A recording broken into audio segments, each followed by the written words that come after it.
अस्सलाम वालेकुम my YouTube family, welcome back to my channel food hut. आज की वीडियो में मैं आपके साथ आलू गोश्त की बहुत ही ज़बरदस्त रेसिपी शेयर कर रही हूँ। अक्सर जब हम ग्रेवी वाला सालन बनाते हैं तो हमारे घर वालों को ये शिकायत होती है कि इसमें प्याज अलग से तैर रही है या फिर सालन बहुत पतला है।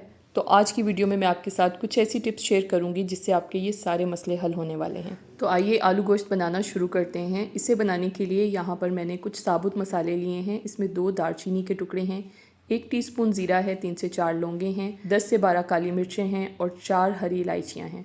इन्हें 3/4 कप गरम ऑयल में डाल के थोड़ा सा भूनेंगे। इसके बाद यहाँ पर मैंने 2 मीडियम साइज़ की प्याज लिए हैं, इन्हें बिल्कुल बारीक काट लिया है। ये इसमें डाल देंगे और थोड़ा सा फ्लेम को हाई करके इनको भून लेंगे। जब इसमें बिल्कुल हल्का सा कलर आने लगे तो फ्लेम को लो कर देंगे, इसके लाइट गोल्डन होने का इंतज़ार करेंगे, क्योंकि अगर आप प्याज को हाई फ्लेम पे कलर देने की कोशिश करेंगे तो ये जल जाएगी, जिससे ना सिर्फ सालन का कलर ख़राब होगा बल्कि टेस्ट भी ख़राब हो जाएगा। ये देखिए यहाँ पर प्याज बहुत अच्छे से लाइट गोल्डन हो चुकी है। अब इसमें लहसुन और अदरक का पेस्ट डालेंगे। यहाँ पर मैंने 2 टेबलस्पून लहसुन और अदरक का पेस्ट लिया है, वो भी इसमें डाल देंगे। अच्छे तरीके से इसको भूनेंगे ताकि लहसुन की स्मेल और इसका कच्चापन ख़त्म हो जाए। लहसुन और अदरक को भूनने के बाद इसमें गोश्त शामिल करेंगे। यहाँ मैंने 700 ग्राम गोश्त लिया है, हड्डी वाला गोश्त है ये। अब 4 से 5 मिनट गोश्त को अच्छे तरीके से भूनेंगे। फ्लेम को यहाँ पर मैंने मीडियम रखा हुआ है। गोश्त को भूनना बहुत ज़्यादा ज़रूरी होता है, इससे इसकी स्मेल ख़त्म हो जाती है। ये देखें यहाँ पर मुझे 3 से 4 मिनट हो गए हैं गोश्त को भूनते हुए। इसका बहुत अच्छा सा कलर भी चेंज हो चुका है। अब इसमें कुछ मसाले शामिल करेंगे। सबसे पहले मैंने इसमें 1.5 टीस्पून पिसी हुई लाल मिर्चें डाली हैं। अगर आपको कम स्पाइसी पसंद है तो आप 1 टीस्पून डाल सकते हैं।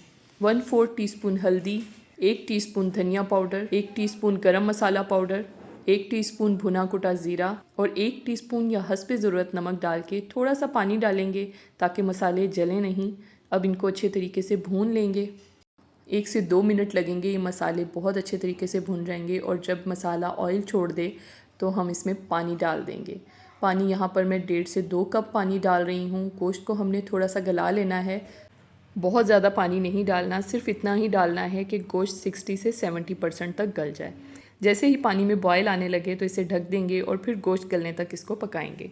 ये देखें यहाँ पर 20 से 25 मिनट हो गए इसे पकते हुए। इसका पानी किसी हद तक खुश्क हो चुका है।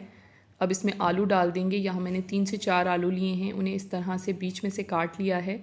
अब आलू डाल के इसको तकरीबन 3 से 4 मिनट तक भूनेंगे ताकि इसमें मौजूद सारा पानी खुश्क हो जाए। जब इस तरह से आपको अलहदा से ऑयल नज़र आने लगे तो फिर हम इसमें टमाटर शामिल करेंगे। मैंने यहाँ पर 2 मीडियम साइज़ के टमाटर लिए हैं, उनका पेस्ट बना लिया है, वो इसमें डाल दिया है। 1 दरमियाने साइज़ की प्याज ली है, उसका भी थोड़ा सा पानी डाल के पेस्ट बना लिया था, वो भी इसमें डाल देंगे। अब दोबारा से इसे अच्छे तरीके से भूनेंगे ताकि टमाटर और प्याज का पानी खुश्क हो जाए।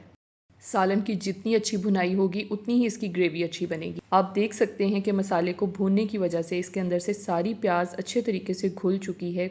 अब यहाँ पर मुझे इसे भूनते हुए 3 से 4 मिनट हो चुके हैं। टमाटर और प्याज का सारा पानी खुश्क हो चुका है। अब इसमें कुछ मज़ीद अज्जा शामिल करेंगे।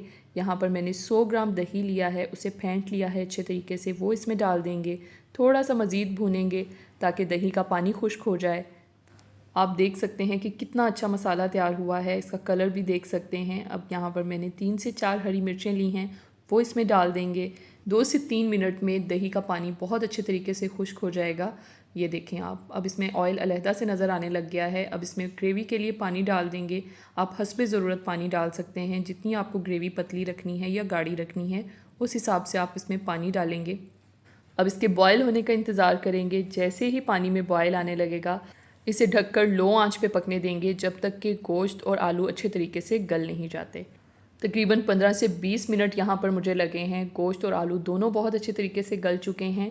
आप अपने हिसाब से टाइम को कम ज़्यादा कर सकते हैं। ग्रेवी भी देख सकते हैं आप कितनी अच्छी तैयार हुई है। इसके अलावा सालन का कलर देखें कितना ज़बरदस्त आया है। आलू और गोश्त भी गल चुके हैं। उम्मीद है आज की ये रेसिपी आपको अच्छी लगी होगी। ट्राई ज़रूर कीजिएगा और फीडबैक देना मत भूलिएगा। वीडियो पसंद आई है तो लाइक करें, शेयर करें। मेरे YouTube चैनल फूड हट को सब्सक्राइब करें और साथ लगे बेल आइकन को भी प्रेस कर दिया करें ताकि मेरी हर नई वीडियो का नोटिफिकेशन आपको मिल सके। मज़ीद अपडेट्स और रिव्यूज़ के लिए मुझे इंस्टाग्राम और फेसबुक पे फॉलो करना मत भूलिएगा। अगली वीडियो में मिलते हैं किसी नई रेसिपी के साथ। अल्लाह हाफिज़।